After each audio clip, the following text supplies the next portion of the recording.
की ग्रोथ 2023 में हमारी -0.2% थी। ये अल्हम्दुलिल्लाह 2024 में 2.5%, that's where we concluded the last fiscal year. और इस साल we have announced a 2.7% growth for 2025. From my perspective, it's the right way to go about it in terms of focus on sustainable growth. अगर आप पाकिस्तान की inflation को देखें, 29% से cross कर गई थी 2023 में। अल्हम्दुलिल्लाह नाउ it's 4.6%.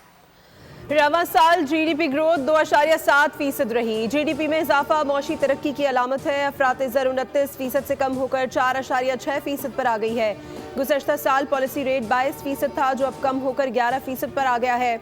वफाकी वज़ीर ख़जाना मोहम्मद औरंगज़ेब ने इक़्तिसादी सर्वे पेश कर दिया। बताया 2023 में शरह नमू -0.2 और 2024 में 2.5% थी। 2023 के बाद शुरू होने वाली रिकवरी 2024 में सही समत में चली। 2025 में शरह नमू 2.7% रही। वज़ीर आज़म की क़यादत में मौशी अशारियों में बेहतरी आई। हम मईशत का DNA बदलना चाह रहे हैं। मुल्क के ज़र मुबादला के ज़खायर में इजाफा हुआ है। मुल्क की मजमूई पैदावार में इजाफा हुआ है, जो कि पाकिस्तान की मौशी तरक्की का निशान है। एक साल में तवानाई शोबे की रिकवरी में नुमाया इजाफा हुआ।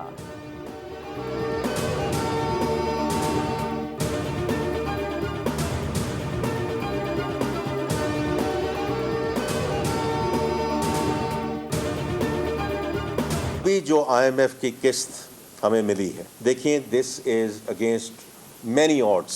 जो इकोनॉमिक महाज पे एक जंग चल रही थी, इंडियन एग्जीक्यूटिव डायरेक्टर उसने कोई कसर नहीं छोड़ी कि जो IMF की मीटिंग होनी थी उससे पहले तो ये मीटिंग हो ना, और अगर ये हो जाए तो ये एजेंडा पे आइटम्स ना रहे।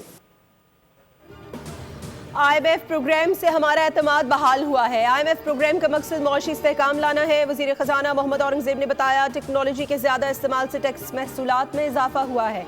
टैक्स टू GDP 5 साल की बुलंद तरीन सतह पर पहुँच गई।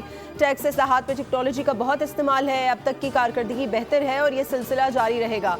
वज़ीर आज़म शहबाज शरीफ ने SBA प्रोग्राम हासिल किया। निगरां वज़ीर ख़जाना का इस प्रोग्राम को ट्रैक पर रखना काबिल सितारिश है। शोबा तवानाई में शानदार इस्लाहात हुई। डेस्कोस में पेशावर बोर्ड्स लगाए, जिससे डिस्ट्रीब्यूशन लॉसेस में कमी आएगी।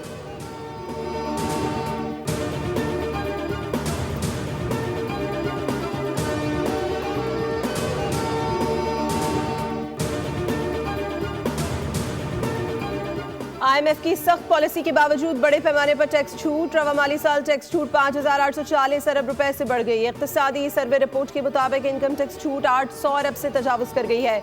सेल्स टैक्स छूट 4,253 अरब से बढ़ गई है।